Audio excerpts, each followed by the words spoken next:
Boo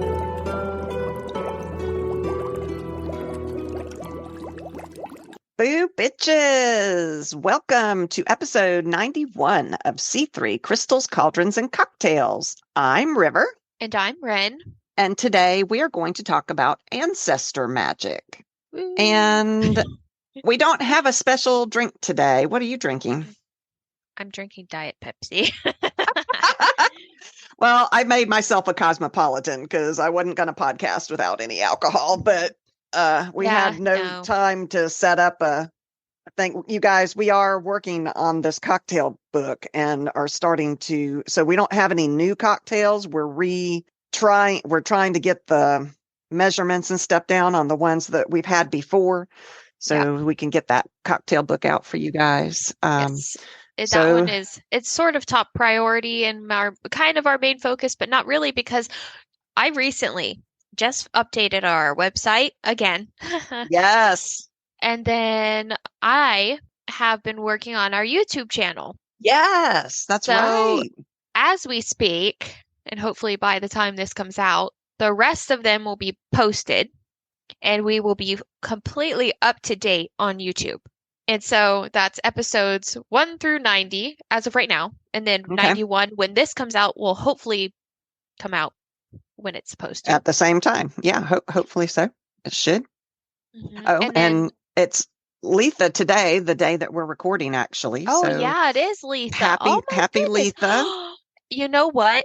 It makes sense because this morning I was in the mood for lemons and I've been very productive today, and I'm making like potato salad and I made fresh homemade lemonade. Oh, you did? I did. And it didn't connect, but last Letha I made fresh homemade lemonade. Yep. This Letha I made it, but I didn't realize I was making it for Letha. I was just set for, I need to have a plan for what's for dinner, like what are we having? And I had fresh lemons, so I was like, okay, I'm gonna make some lemonade while I have them before they go bad, because I put my lemons in the fridge. Mm-hmm. That's what I do. I have them in a bowl, and I think you're supposed to put them in water. I don't know. Oh. I still don't know how to preserve lemons that well. And so but the bowl got pushed to the back, and so half of them were frozen. They're frozen. And so frozen lemonade. Right? I was over here and I was rolling them, to get the juices loose and all of that. And I cut into it and I squeeze it, nothing comes out. And it's like this, it's sort of like a slushy consistency. And I was like, okay, well, I'll throw the frozen ones into the actual lemonade and I'll squeeze the juice out of the ones that I can and then make it. But I have that in the fridge. I'm making fun. Like a light and airy potato salad, and I'm trying a new recipe for chicken today.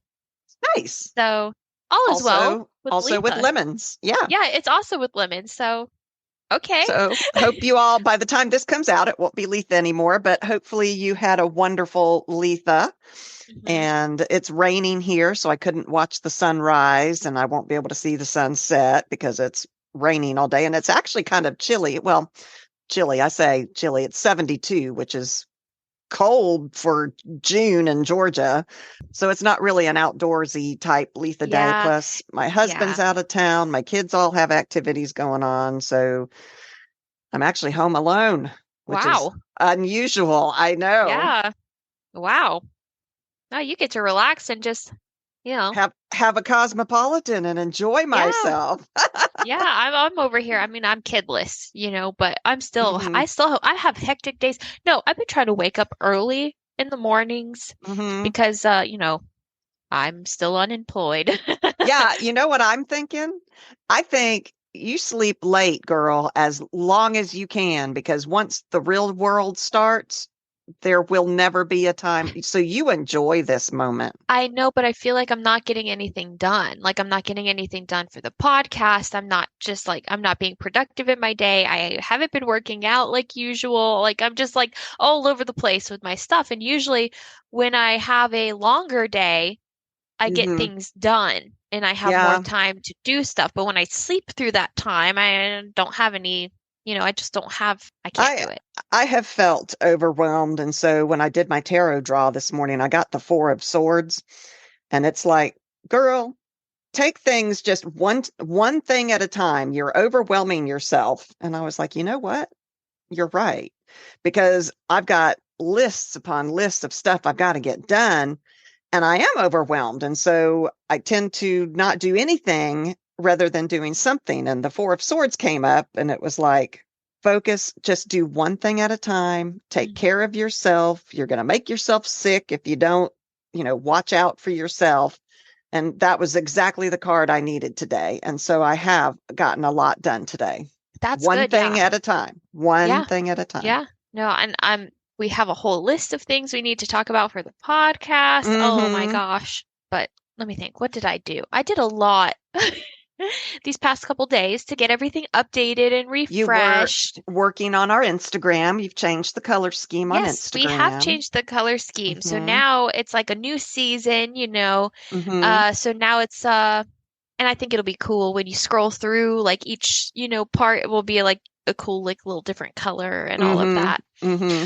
Yeah. So. Well, and hopefully we've got some new listeners because I ran a couple ads on Facebook and I've had a really great response. So many great people out there responding to us and sharing our posts and talking. I love the Facebook witch community. It is a wonderful community. So hello, y'all, if y'all are there. Yeah. I don't really go on Facebook that much, but we've been doing pretty well with the YouTube. That and TikTok. With being updated on YouTube, we've already had a lot of listens and everything. And so, the our YouTube channel is called at C3 Witchy Podcast, or you can find us at C3 Crystals, Cauldrons, and Cocktails. And now you can actually find us because we have 90 episodes, so it's hard to miss now. Yeah. And your husband's been doing some really cool TikToks, witchy places to go. The pictures it's so nice to have our spouses jump in and help when we need it. That's just awesome. So I know, like he'll look at me and he'll be like, you need to work on TikTok. And I'm like, okay. And then I got like sucked into, getting updated on YouTube. And then I decided to redo our website and update the colors on Instagram and all of this. And so he sat over there and he did TikToks. That's awesome. I've done a couple TikToks. I did a weather magic one and a green witch one. But most of the TikToks are his, which is awesome. Thank you. Yeah, Thank you. He does a great job. He does. And it's one less thing that I have to worry about sometimes. There is so much to do, you guys, with a podcast. We don't just get to sit down and talk. That's not what a podcast is. There is so much more that goes on with it, which we do get to sit down and talk. That's what we're doing right now, talking and drinking and chatting about fun witchy things, which is a lovely part of it. But there's so much that goes into the business of a podcast. Yeah. I think it took me almost 3 days to get everything up and going on YouTube. And it's still, they're not in order. Yeah. Because the way that I post is I have everything ready to go and I get 5 at a time set, downloading and uploading onto YouTube. But one episode is it could be shorter, like instead of an hour and 10 minutes, that one's 48 minutes. Right. And so that one posts first, even though that one's a later one. So I'm still trying to figure out how to fix it, but and I don't know that I don't know that it matters because it's not like we have a to be continued type podcast. They're each individual topics. Yeah, that's true. That's very true. I think it's fine to listen in whatever order they're posted on. I mean, if we can figure out how to get them in the right order, that would be fine. But if not, I don't think that's fatal. We'll be right back. As we walk through the hallowed halls of history, we can feel the presence of those who have come before us. But what if I told you that some of them never left? Welcome to When Walls Can Talk, the podcast where we explore the paranormal and supernatural experiences hidden within infamous historical locations and landmarks.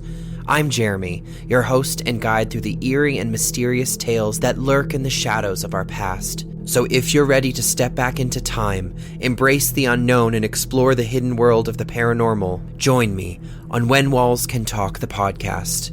Who knows what we may discover in the shadows?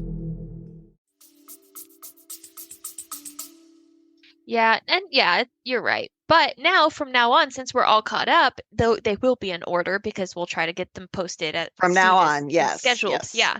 Yes. But okay, So enough with that. all that stuff. So I am so excited about this ancestor magic topic. I had heard of it, of course. Everybody's heard of ancestor magic, but I never knew anything about it, which is what a lot of our podcast episodes are. It's just some things that Wren and I want to know more about. Yeah. And before we started the podcast, that's what we would do. Let's talk about moon magic. Let's talk about whatever. And so this week we're talking about ancestor magic. And I had a really hard time finding information on this. So a lot of these notes are just my own thoughts and Wren's own thoughts. So, but I did find a little bit. So I never did find a definition. So what I came up with is ancestral magic is a system of beliefs and practices focusing on bridging the gap between the living and the dead. Okay. It is a system of principles that focuses on reconnection. It is also the belief that our ancestors can assist us. Ancestral magic is not a religion. I mean, it can be used in religions. But it's not a religion. Correct. Ancestral witchcraft is a witchcraft tradition that focuses heavily on connecting to your ancestors spiritually and magically. And it relies heavily on the ancestors' guidance, protection, and aid in magical workings. It's kind of similar to hoodoo, which we did an episode on hoodoo. I think that might have been an After Dark episode. I'm not sure. If you want access to those, then of course come support us and you'll have access to those. But the difference between hoodoo and ancestral magic is hoodoo honors the ancestors, and hoodoo came with the people that were brought here from Africa as slaves. And so their ancestors were from their ancient homeland. And that is how hoodoo honors that. Whereas ancestral witchcraft in general is based on the practitioner's personal ancestors, which can be from any and every culture. I mean, for me, like, I have a lot of German in me, but I'm also kind of basically a mutt. I have ancestors from Ireland and Scotland and England, but the majority of my history is German, which, you know, this makes me laugh because my husband was telling me he was reading on Reddit that other countries get really annoyed with Americans by saying, because we say things like, oh, I'm German, when I've never stepped foot in Germany before. And they're like, you're not German, you're American. But what I'm talking about is my bloodline. My bloodline is German. Yeah, it's funny because my husband and I have this conversation all the time. So my husband is from a European country. Yeah. And he was born there. So he is pure that, that culture. Now he has a younger sister who was born here in America. And instead of her blood is pure that country. Right. Pure. Right. But she is American. Right. But that doesn't make her any less of that culture. And which it's funny because he's like, no, she's American. She's not my culture. She's not, but I'm like, that's no. Her nationality is American. Right. But her blood and what makes her up is European. I mean, your husband is American too. He's a citizen here. So he's but that's American. not his nationality. But apparently a lot of Europeans get annoyed with Americans for saying, oh, I'm German. They're like, you're not fucking German. You never stepped foot in Germany. No, so and I understand that part. I mean, I have bits and pieces where part of my heritage and my ancestors are from native tribes. Yes, I think you had said Cherokee or something, didn't you? Cherokee. Southeast, yeah. But I don't go around saying I am Cherokee because I am not, and I know that I am not. That's just part of my your bloodline, history, your bloodline. Yeah. I am basically, like you said, a mutt. Like I don't have anything that I can grasp onto, like a culture like German culture or Greek culture or French culture. I can't grasp onto that. So I understand where they're like, oh, I'm 50% German, but I've never stepped foot in Germany. I'm not German in that sense. In I'm that bloodline sense. German. Bloodline, history, family-wise. Yeah, my I carry the dad German blood, for example. That's just an example. Yeah, my dad was full German, like you were talking about your husband's sister, but he was born here in the United States. So, but his bloodline is 100% German. And so I am like 50% German. Yeah. But again, I don't know how to speak German. I don't know I've never been to Germany, which I would love to go because I do feel a connection to it because it is my bloodline. Yeah. Anyway. No, I mean, yeah, it's the how you look at it that changes the perspective, Because like you could be from Europe, but also be an American citizen. So therefore you are American and you're European or vice versa. But it's just. Yeah. Yeah. I mean, everyone's experience of ancestral magic is going to be different because it's influenced by factors such as your family history, your culture, your bloodlines, like we were saying, but also your magical ancestry and your personal belief system. So when you think of your ancestors, you have to understand that your lineage is old. It's not just your recent, grandfather, great grandfather, whatever. It goes way back. It goes way back to like the beginning of all of us, Yeah, your actual ancestors are unknown to your memory. I mean, even with the, those websites that you can go on now and try to track your genealogy, you'll never get back to as far back as it goes. You'll go back as far as you can, but you won't go all the way back, which brings me to genealogy. That is a different genealogy versus ancestry. Okay. You might think that they're the same thing, but there is a little bit of difference. Little bit. Okay. Because in my thought, genealogy and ancestry, it connects, because your genes is like your mom and dad, and then your grandparents, your great grandparents, and then the great great great grandparents, and then it all branches together. But tell me more. Yeah. So I came up with this. I had a really good time doing the research on this episode because I didn't realize I was this fascinated with ancestry. But genealogy is the study of family and the family relationships with the intent of making your pedigree, like your family tree, like you're talking about. Okay.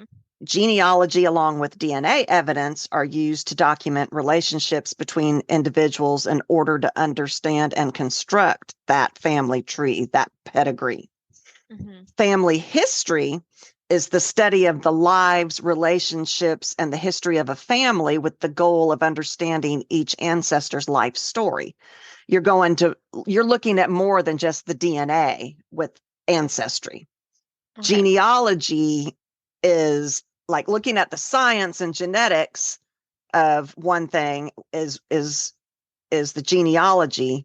And then the other side is looking at the story of those ancestors. So it's like data versus stories, or what versus why. Okay. So ancestry is kind of the why and genealogy is the what. It's the science side of it. Okay. Yeah. So I found a great analogy. So genealogy is like the wooden frame of the house. And the family history is the tile on the bathroom floor, the colors chosen to paint the kitchen, the paintings on the wall in the foyer, the pattern of the wallpaper in the bathroom. And I thought that was a brilliant analogy. Okay. So it's the facts versus the richness of the story. Okay. And both are important in ancestry magic. I mean, keep in mind that your ancestors are as diverse as your living family. They might all not want to talk to you, especially in the context of pagan ritual. A lot of our listeners are probably still in the closet, so to speak. So, just like that. Why are you laughing? I don't know. Just staying in the closet. In the broom closet. Okay. Okay. In the supply closet. So, yeah, you're going to have some ancestors that are extremely religious. Like some of you might have actually had Puritans in your ancestry, and they would be mortified that you are associating yourself with witchcraft because they didn't understand it. But that's a whole different topic. But I was thinking about this. I'm sure some of my ancestors were probably extremely religious, but I don't really know for sure. So they might not want to reach out and help me with magic. That might be something that they're totally appalled with. But I was actually quite pleased to learn in my research of this topic that you are not limited to actual DNA ancestors, which I will get to in a little bit. We'll be right back. Oh, hey you. Are you in need of a weekly horoscope podcast? Look no further than the Misguided Astrology podcast, tailored to your rising sign. I'm your host, KT, and every week I do a little sky spying, and then I report back with a full horoscope so that you can know just what in the is going on around here. Can I swear on this? The astrology is sound, but my guidance may not be. And that is totally up to you. So subscribe and listen to your Misguided Astrology Rising Sign podcast. Visit our website, misguidedastrology.com, to learn more.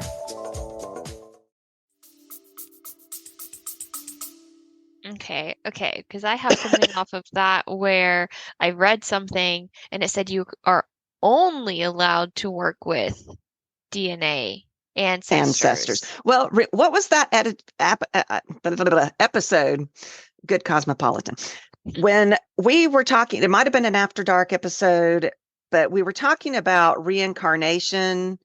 And if you're reincarnated out of one lifeline into a different DNA line, how does that work? So if I used to be a Jewish rabbi in a past life and I've now reincarnated into a witch or whatever in a different, how does that work? Because I'm no longer linked by DNA because I've reincarnated. My soul has come back as something else. So, how can we use ancestor magic that does allow us to practice in those closed magic systems? If we're, does that open that door? Can we then, if we've reincarnated from a Native American into whatever, does that allow you to open the door to those closed practices? And we talked about that in one of our episodes. I can't remember which one it was, but I mean, I can't remember either. I'm thinking about it. That's why I'm quiet. It's an interesting thought because you do have the genetic line for sure, the bloodline. But if reincarnation is the thing, which I know you believe in reincarnation, a soul from a different bloodline can come into a different bloodline. Yeah, I don't know. I don't know either. But okay, so if we're not bound to DNA, what are the other options? So there are types of ancestors. There are ancestors of spirit. Ancestors of spirit might include witches and pagans of the past. Your ancestors of spirit might include writers, musicians, or artists who've, wow, I am so sorry, you all. Musicians. Musicians. That's a cross between magicians and musicians. Musicians. But it might be writers or musicians or artists that have touched your heart. So sometimes, have you ever just looked at a painting and it just really captures your spirit? That artist might be a spiritual ancestor of yours. You don't agree? No, I'm just thinking. I don't agree nor disagree. I'm just processing. I really had so much fun with this episode. It might be that your ancestors of spirit might include activists who fought for rights and opportunities that you enjoy now. It might be people that founded the field of work that you work in, the people who started the hobbies that fill your life with joy. Those are people that might be your spiritual ancestors. Yeah, I just never thought of it in that way. I know, me either. And I love that. And I feel like a lot of people will disagree. And I'm sure that they will. I mean, this is the things that we like talk this. about. I do too. The things that we talk about we're not telling anybody how they have to No, yeah. practice or what they have to practice. This is just stuff I've come across in my research. And this really resonates with me because I am a very creative person and I am an artist and I am a writer and I love all the creative stuff. And so if there is one particular, like I do have a favorite author. Ray Bradbury was one of my favorite authors. Maybe he was a spiritual ancestor for me. I don't know if you've ever read any of his stuff. No, I haven't. I don't He's read. science fiction, and for his time, and even now, I think he opened the mind, which is something I love to do. I love to get in those conversations where we are like, well, what if those rabbit holes that you and I go Yeah. down often, sometimes on the podcast, a lot of times not on the podcast.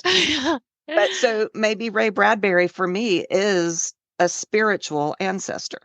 So that is, you aren't bound by, if you come from the strict line of blood DNA ancestors that you aren't feeling connected to, there are other choices. So maybe Yeah, but then ancestors of spirit. ancestors of spirit, but then couldn't that be a completely different like category, not ancestors? Maybe. Since it's not like as like your line. I know. I don't know. I mean, it's ancestors, people that you connect with, past people that you connect with, that you really feel that strong connection with. And I know you felt that in certain things. I can't think of anything off the top of my head where I'm like, I feel like that was me, that I could have written that, or I could have painted that, or I could have said that. Okay, so the next type is ancestors of place. So all the beings who once lived in the area where you live are your ancestors of place. This extends beyond humans to include animals who've lived and died, the plants that have flourished and decayed. The ground you walk on is literally made out of the bodies of those plants and animals and those ancestors of place. If you live in a city, your ancestors of place include all the human hands that planned and built and cared for the houses and the streets that make up your town or city or village. So, I mean, this makes me think of Savannah, where there's literally dead bodies underneath the squares in downtown Savannah because of the plagues and the things that went through that's why it's one of the most haunted places in the world, which I love Savannah. That just gave me chills and now my throat hurts. I do have a spiritual connection to Savannah, but see, I've never been to places like New Orleans. I might have a spiritual connection there too. I love Savannah. It's so beautiful. And I've recently, I don't know why, had like a really strong pull there for some reason. Now, there was a job opportunity that, arose. Oh, wow. I applied, never heard back, obviously.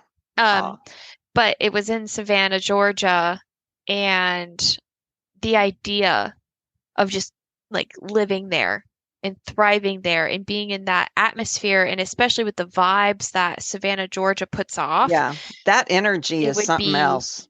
Amazing. And I would do it in a heartbeat. Mm-hmm. I really would. I would do it in a heartbeat. I don't know about my husband, but I would do it in a heartbeat. I mean, I want to go and feel a lot of the different energies that are from all these magical places like New Orleans and Ireland and, like Dublin, Ireland. I would love to go there. And it's so interesting because when I talk about, oh yeah, I've been to France and I've been to, I've traveled to a couple of places, but I don't remember them that well. Did you go to the catacombs? No, I wasn't. That would have been amazing. Can you imagine the energy that would be there? But when I was there, I was like 14. So I wasn't is this really the same Cookie Monster play? Oh, no, that was New York. That's New York. So I've been places, but I don't remember them that well because I don't like to think, but I wasn't awake, if that makes sense. Like I wasn't, and it's so confusing to me to even say that my whole like vision was fuzzy. I don't remember. That happens to a lot of people. Like I've always said, anybody can be a witch. It's just a matter of you recognizing that and coming to terms with that. Yeah, I And just wonder, some people wake up at different times. and it's weird because now I just want to sit down and just take everything in so I don't forget or go to sleep again. Like I don't want that. I have a Y'all, fear. she and her husband are coming with my husband and I to Savannah later this year, and we're going to try to Yeah, podcast from there. maybe that's another reason why I'm feeling so Nostalgic? drawn to Although, it, because that's something I'm looking forward to. mhm, But I also have never had the chance to like walk downtown Savannah, Georgia, and mhm. like take in everything and all of the views and all of like the historic buildings and everything.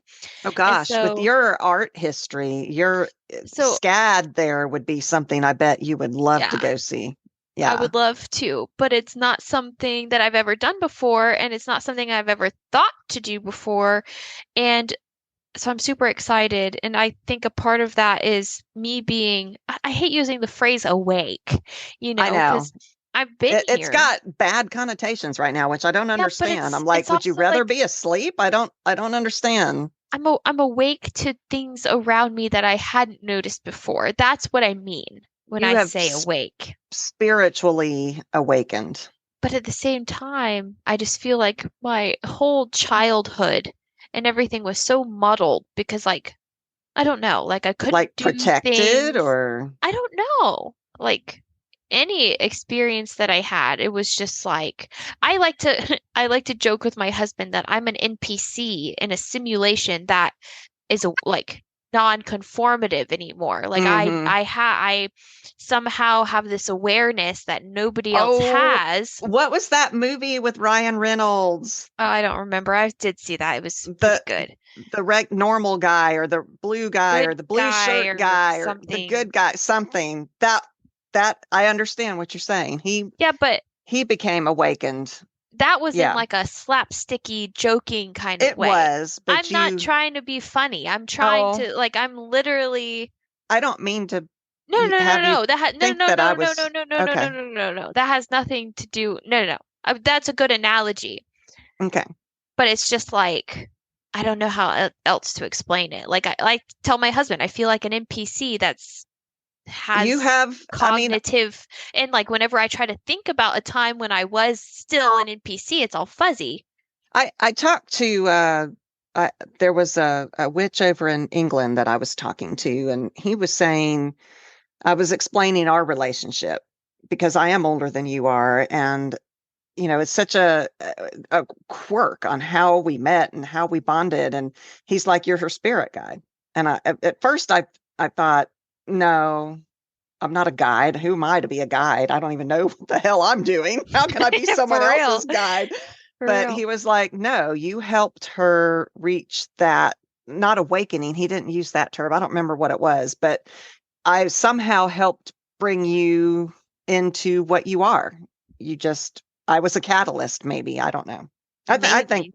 I like Yeah. that idea. Yeah, I don't know if it's true or not. it's interesting to think about. Hmm. But yeah, no. And then talking of ancestors of place, and I like the idea of this, but I think in my definition, ancestry deals with like DNA, I think. Okay, so the next one is ancestors of blood. And this is the most common way of thinking of ancestors. It's the people that you are physically descended from.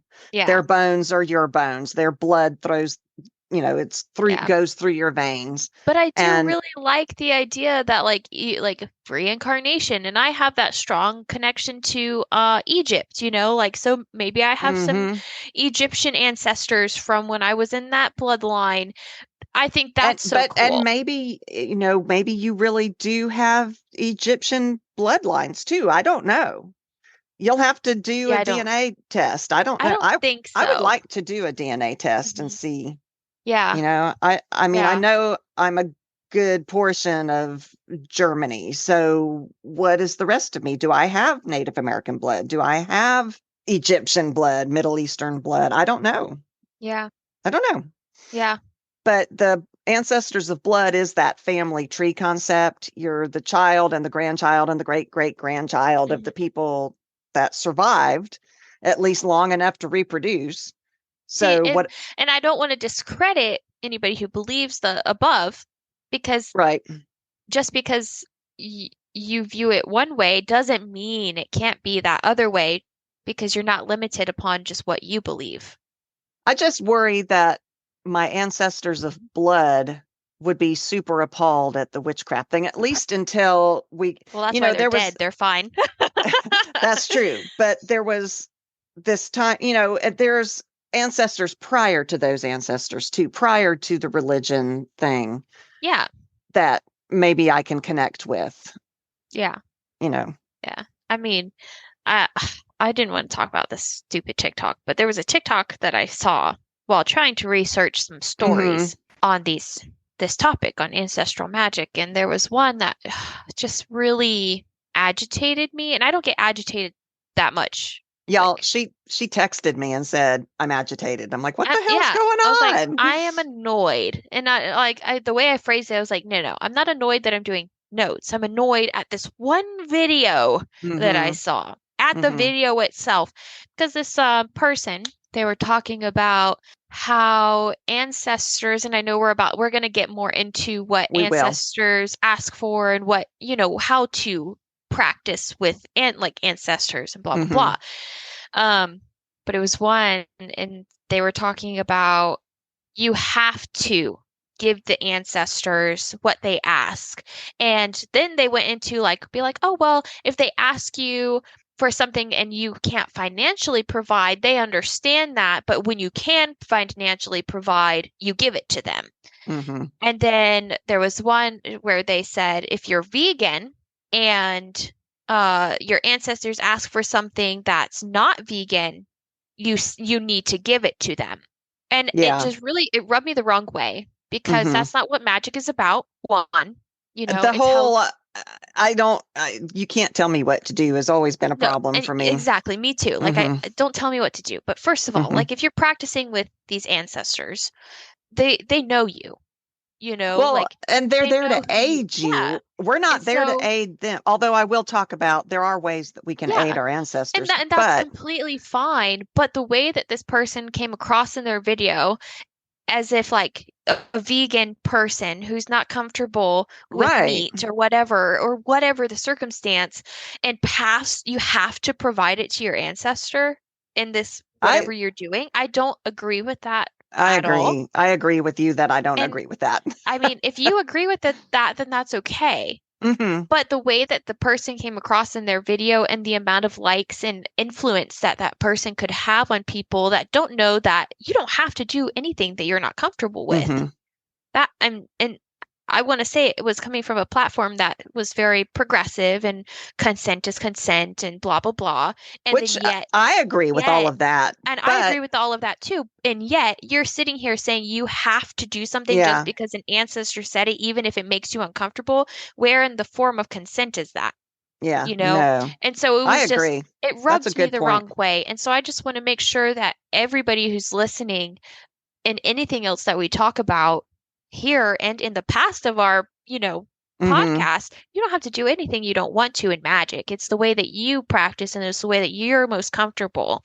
Just because a group or a coven is doing ancestral magic and you don't want to, that's completely fine. You don't have to do that. And there are covens that have sex slaves and that kind of thing in it.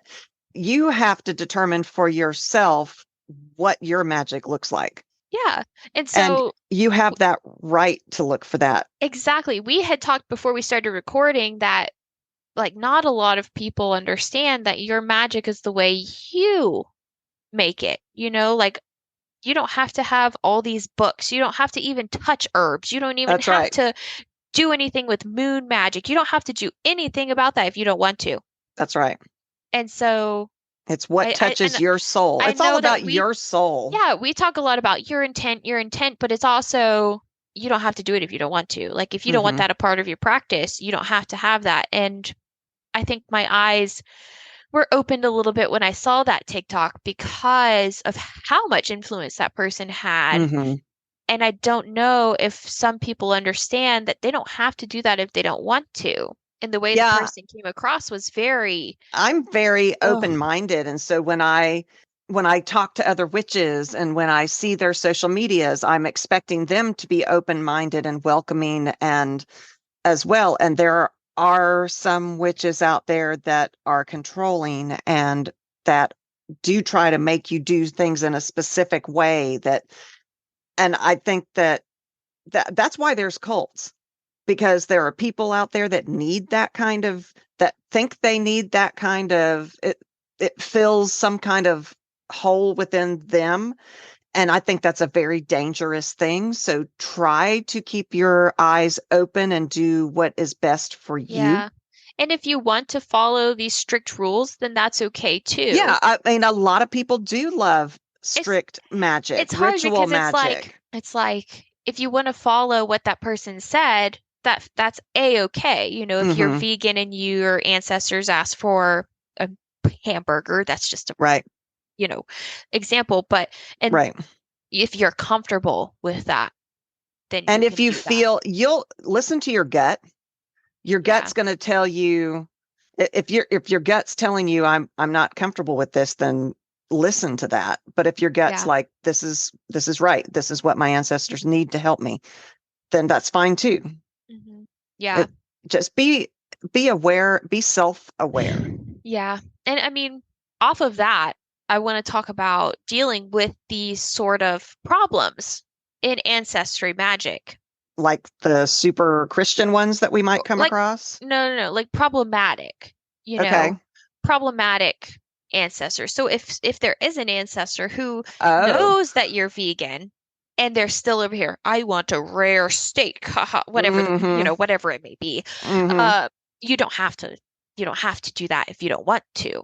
And Right. so when approaching ancestor work in these situations, it's important to remember that you have a choice. And that's sort of the what boils down what we just ranted about for like 5 Mhm. minutes. You Mhm. do not need to honor, let alone even acknowledge these quote unquote assholes in your history or in your Mhm. family.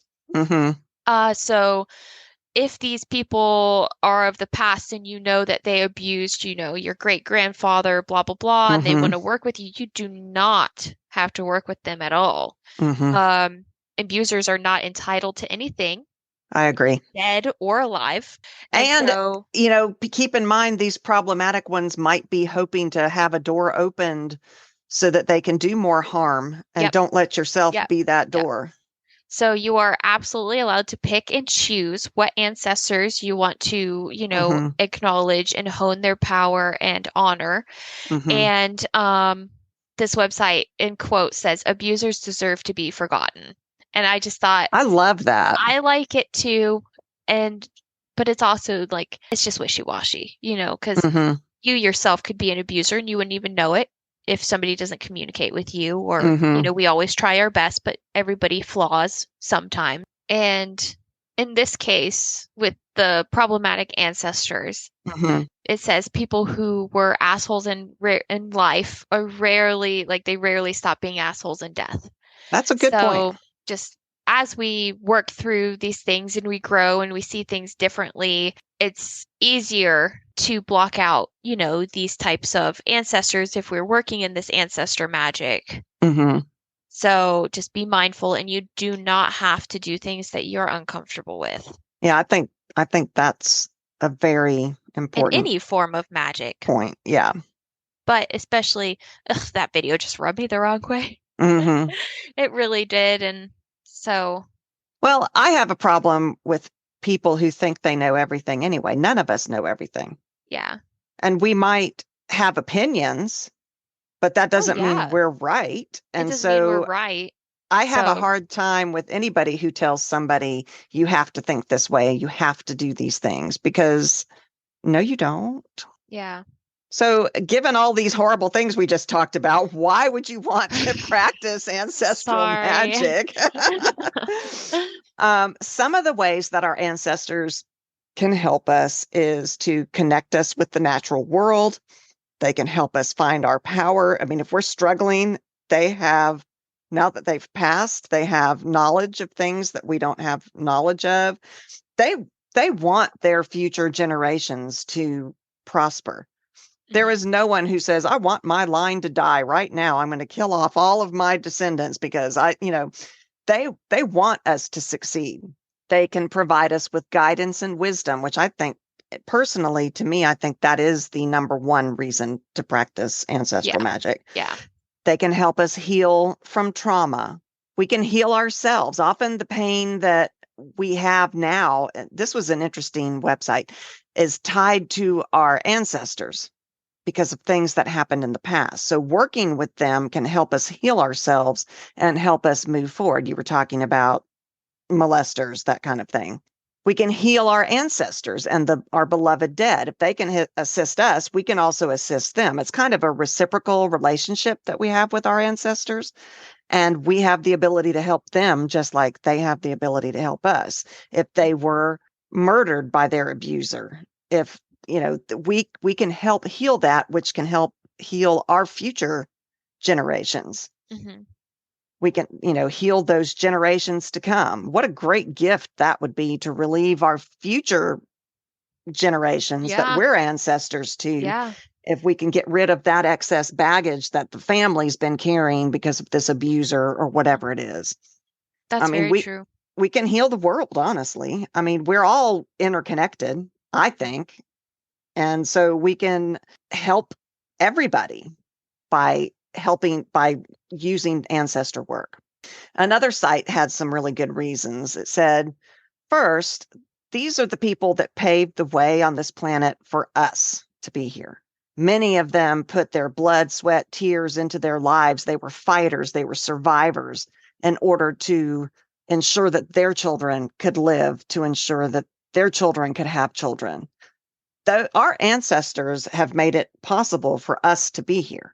Some traveled from far and distant lands to make a better life for themselves and their descendants, including us. And in addition, working with your ancestors not only helps heal you, but your whole bloodline. So I think I've talked about it was in our curses episode, which might have been an After Dark episode, where I feel like I've got a generational curse in my family. Yeah, I think you talked about that in our After Dark. And working with ancestors can help break those barriers and heal those generational curses, and I think I need to, after doing research on this, I think I need to do ancestor magic so I can find out, where did this generational curse come from? My family has been plagued with ill luck, not to the point where like we've all died, to the point where we don't carry on. I've had children, so it's not that, but there is something going on in my bloodline. And if I work with my ancestors, maybe I'll figure out what that is and be able to figure out a way to heal it so that my future generations don't have to worry about that. So also, ancestors are very protective of us. We're their children, basically, children's children's children. And so they are protective of us, and they might warn us of oncoming danger. They might teach us all kinds of things that we need to know. So how do you practice ancestral magic? And to me, I think genealogy is probably the way to start. Let's start with the blood ancestors. Did you know, by the way, that all humanity has a common grandmother, like 8,000 generations before? It was an African woman who lived 200,000 years ago. She is the common genetic material for all humans that are alive today. All of us, every one of us. So there are racists, I'm sure, in my family line who would just be mortified that we came from an African woman. And I'm like, hell yeah, we did. Absolutely. We're all part of the same network. Mm-hmm. But if you are wanting to go with the blood ancestor concept, do that spit test, get your DNA tested. I think I want to do that too. Another thing I found out, did you know people with blue eyes have a single common ancestor? It was a mutation that happened 6,000 to 10,000 years ago.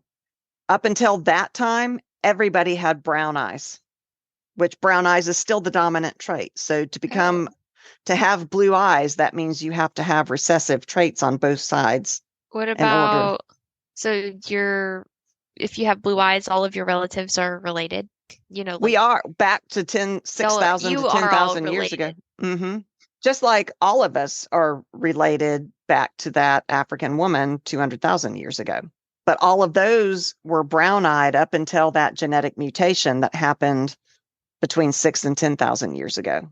So yes, we are all related. I mean, in a sense. 6,000 years ago. Okay. Yeah, I know. It's interesting. And also, all life on Earth shares a common ancestor. Every bit of life, plants, everything, called the last universal common ancestor, Luca. Every living organism has descended from Luca. And Luca is estimated to have lived over 3 billion years ago. Isn't that crazy? Jesus, that is crazy. But why just the one? Like, it all comes down to who came before that Luca? It was something that there was a mutation or something that made that happen.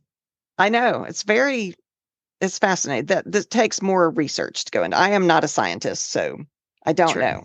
Yeah. But there are a lot of genealogy programs like Ancestry.com, what's the 23andMe, that kind of thing, that can help you go down that rabbit hole. Let's find out who our ancestors are. Where am I from? I love this idea, but more than the DNA part of it, I love the story idea. You can only get so far with the story idea, though. I think DNA and science can take us farther back than memory of the stories of our ancestors, which is so unfortunate. Like having German in me, I often think that ancient Germany, not the recent past, but ancient Germany was very spiritual and magical, honestly. There are all kinds of folk tales and magic and supernatural stories that come out of Germany. There are a lot of folk tales that come out of Germany. It all goes back. A lot of it goes back to Germany. The Brothers Grimm were German. Their stories are German ancestry. So I may very well have had ancestors who were witches. You just got to get beyond the part where the religion came into it and ruined everything. Yeah. Did you know, and I think we talked about this on our mushroom magic episode, but humans and mushrooms share a common ancestor. We did talk about this. 1,150 million years ago. We're closer to mushrooms than we are bananas. Although we do. Isn't that the reason why when you eat a mushroom, that's the closest to the idea of eating humans? I think we did talk about that. We did talk about that. Ugh. Cannibalism by eating mushrooms. I think one of the cannibals even said that. Like it was like a quote from one of the people who had cannibalized. What does it mean that I love mushrooms? Oh no. No, not the flavor. The flavor's completely different, obviously, but it's the texture. The mushrooms are closer in the texture of how we would feel. Yeah. I've never eaten a human, so I don't know about that. Yeah, but I think that's a good thing to say. We do have also commonality to bananas, which we share a common ancestor with from 1,624 million years ago. See, when you say ancestor so with a banana. My ancestor's a banana.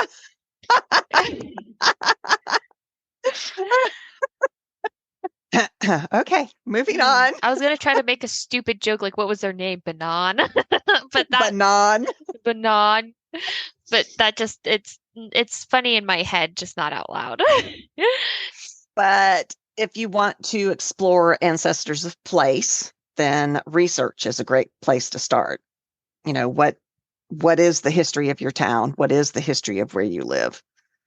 You know, here in the United States, a lot of our history goes back to Native Americans. What is that history? So history of place, that would be the first thing to do is research. If you live in an older section of the world, then do research. For ancestors of spirit, what touches your soul?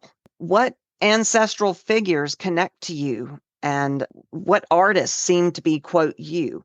I read this post on Facebook. It was very cool, and it made me think.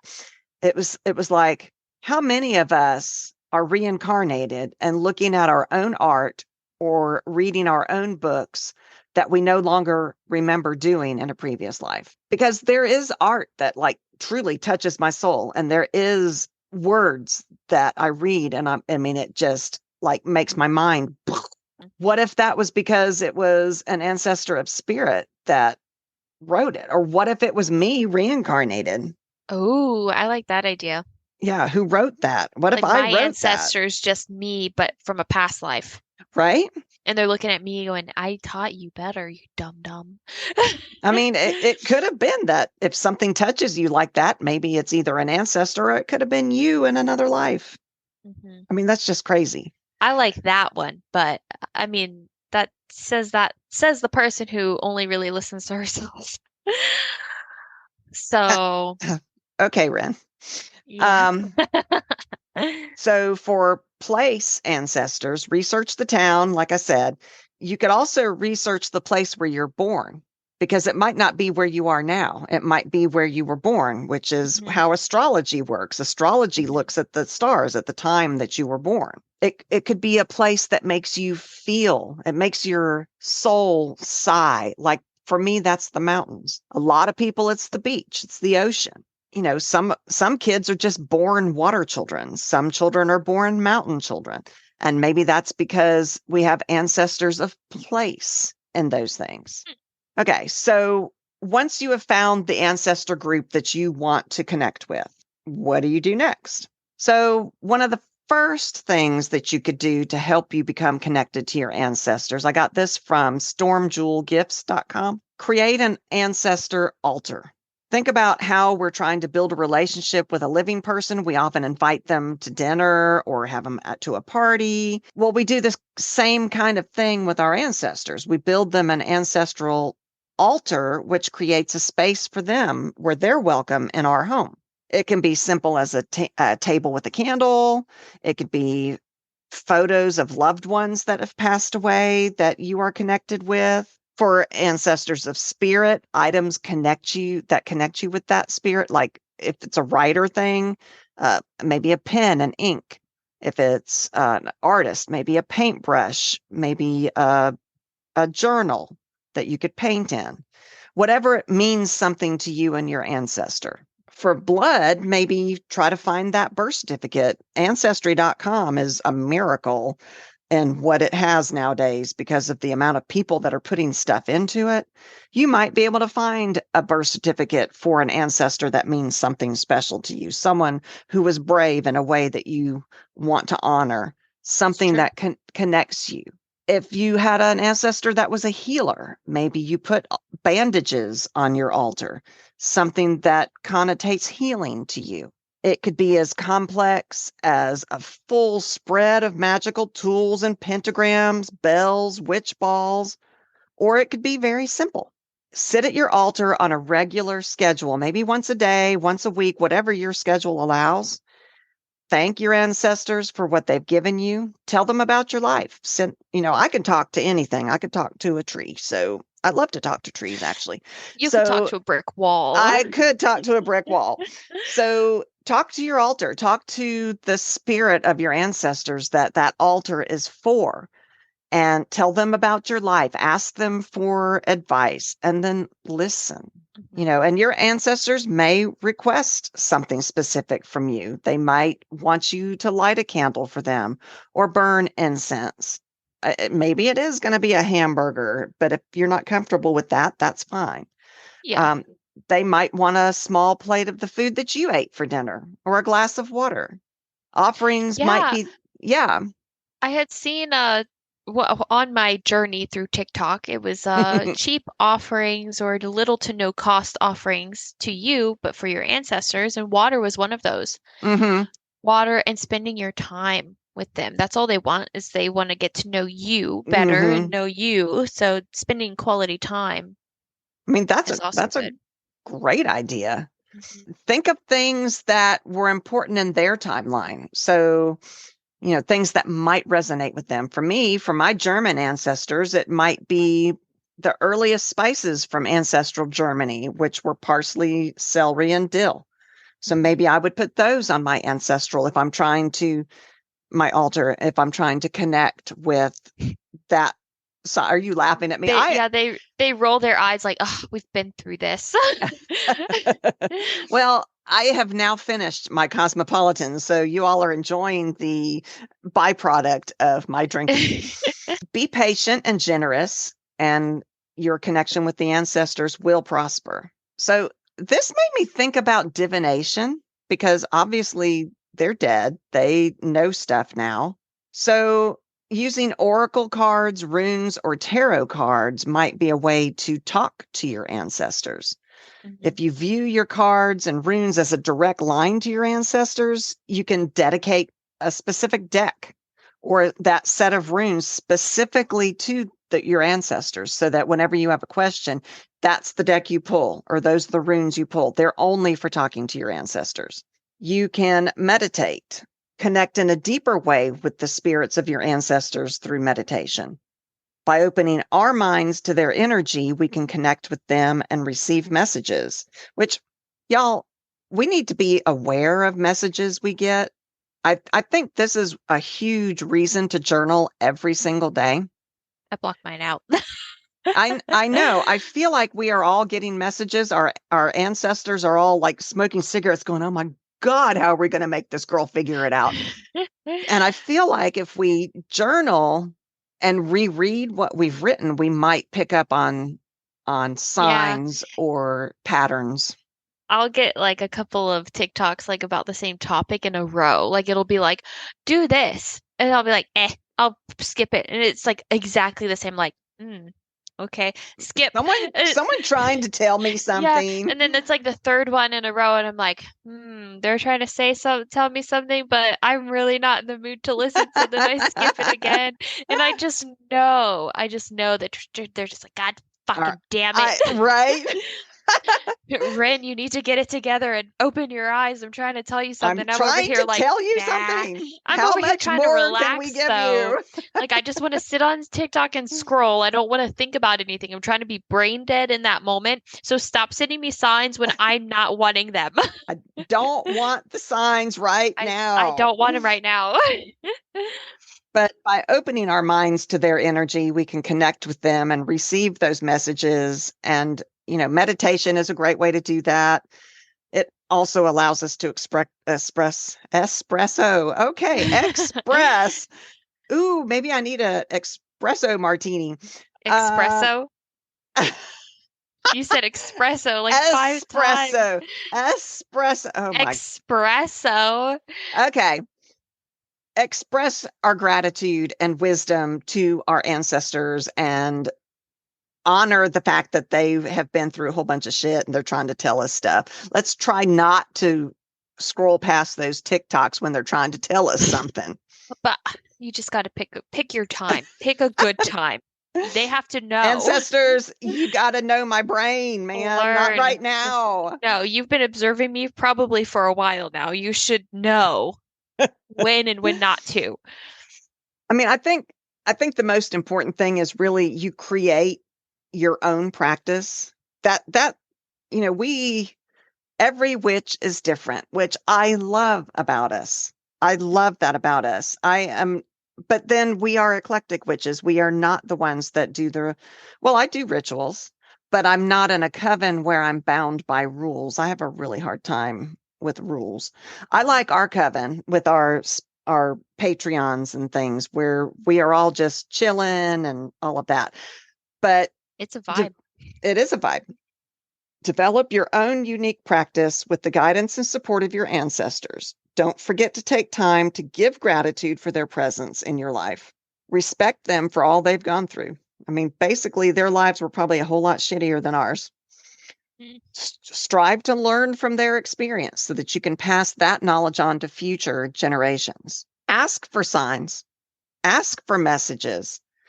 At your altar, make an offering to the ancient ancestors while you ask for a sign or message. And they might send it via an animal, via a passing conversation. Via TikTok that I scroll via past. TikTok, it could be. Or they might come to you in dreams. So another reason to dream journal. Record your dreams and experiences. I feel like we really do miss signs because we're all too busy. We all are very self-absorbed with our kids, with our work, with whatever to notice. And there is so much magic in everyday living. And there are so many people that miss out on that. We have got to take the time to notice. Now, I did want to talk about crystals that might help you with ancestor work. Obsidian is probably the number one Okay. crystal for ancestor work. I like obsidian. I do too. I love it. I've always loved it. Even when I was a little kid, when we drove across country from the East Coast to the West Coast, and we went past these fields where volcanoes had erupted, and there was just obsidian everywhere. Beautiful. So gorgeous. I love obsidian. Mhm. But it has been a potent scrying tool for thousands and thousands of years. Our ancestors used it. Mhm. So, it's actually volcanic lava that is turned into a glass-like rock. I think all of you know that. But because of that glass-like surface, it can be used in divination to, quote, see. It's like a mirror. You can see in it, in the surface of it. And because it is connected to our root chakra, which connects us to the earth, that makes it a very powerful stone to use in connecting with your own ancestors. Peer into the obsidian's black surface and scry a message from your ancestors. Hold on to it at night before you go to sleep. Put it under your pillow. Sleep with it under your pillow. Have it on your bedside table. Selenite is another one. It is I love connected. selenite. Yeah, it's connected to your crown chakra, which I have a is your. huge selenite tower. That's amazing. Yeah, I've Sorry, seen I it. didn't mean I to. love it. I do. Every single time I get to talk about it, I love to talk about it. It is. I love it. It It's is pretty. your direct line to the divine. It is super high vibrational. It self-cleanses too, which is amazing. Its white light brings clarity and breaks through the debris that clouds our auras, blocking us from connecting with our ancestors. You can use it with obsidian because sometimes selenite leaves you feeling flighty if you use it by itself, and obsidian is a super strong grounding stone. So use them together. I found a woman named Kitty from Otherworldly Oracle. She says she sets a selenite wand on top of her deck of oracle cards that she uses to talk to her ancestors. And it cleanses and charges the cards. So it's ready for her to talk to her ancestors anytime. So, like I said before, if you're going to dedicate a specific deck of cards to your ancestors, charge it with selenite, place selenite on it. And then I there's already see the next bullet. Don't even. amethyst. Yes. It is a powerful intuition and psychic ability crystal and helps you get over hangovers. Okay. You know, when I was uploading all of the episodes onto YouTube before I exported the file into an MP4 from the MP3, I would listen to make sure everything sounded fine, and I would just skip to a middle part to make sure everything was working. And I skipped to the exact part where you said, "And amethyst can be used for hangovers," and I was like, "Huh? Why in the world did I skip to that point? That one. It's a sign, Wren. You're And you're drinking Diet Coke, so that doesn't. yeah. It's a sign to me, Wren. But it was funny because my naive reaction to you saying that was, "Oh wow, that's cool." And now I'm over here like, "Don't you fucking say it." It also, okay, there's a lot to amethyst, more than just the hangover remedy. Well, that's all I know, and that's all our listeners know too. I know, because I say it all the time. It aids in opening the third eye and increasing prophetic dreams, which might help our ancestors speak to us. When our third eye is open, our ancestors can come into our dreams and thoughts and visions. So hold it during ancestral meditations when you're sitting at your altar. It's a great crystal to have on your altar. And if you happen to be drinking while you're doing it, then there you go. I don't think our listeners can hear my eye roll, but it's so bad. Well, there are herbs that are important for ancestral magic as well. And mugwort is supposed to be great. This is a must-have herb. And it not only has protective qualities, but also enhances psychic visions, dreams, and astral travel. Ancestors often do come to us in dreams. And so mugwort is an essential herb in connecting us with our beloved dead. Some paranormal investigators, actually, did you know, bring mugwort to attract ghosts when they're there. And if you have Germanic ancestors, yeah, that's me. Yeah, that's me. Mugwort, whoop, whoop. And mugwort is directly connected to their ancient magical practices. So it's got a German heritage as well. And then there's wormwood, which if it's burned, it can summon the dead, but you got to be careful with burning it because it is toxic. You have to do that outside or at least in a very well ventilated area. Outside is best. And it is the key ingredient in absinthe, which we have talked about before, which is a hallucinogenic, hallucinogenic beverage that was made in the past. And that the hallucinogenic ingredient is called thujone, which I know we've talked about before. I think it rings a bell. Yeah, and it's present in mugwort. And actually, did you know wormwood didn't used to have a bad reputation? It actually got its bad reputation when the French wine industry staged a smear campaign in the 1800s against the liquor absinthe. Because, there was a grape blight that happened. And so wine couldn't be made because the blight had killed out all the grapes. So absinthe became the liquor of choice. Mm-hmm. And wine, when the grape blight ended, they were like, we need to do something to get our drinkers back because they're all drinking absinthe now. And so they did this smear campaign saying that it's hallucinogenic, it's bad for you.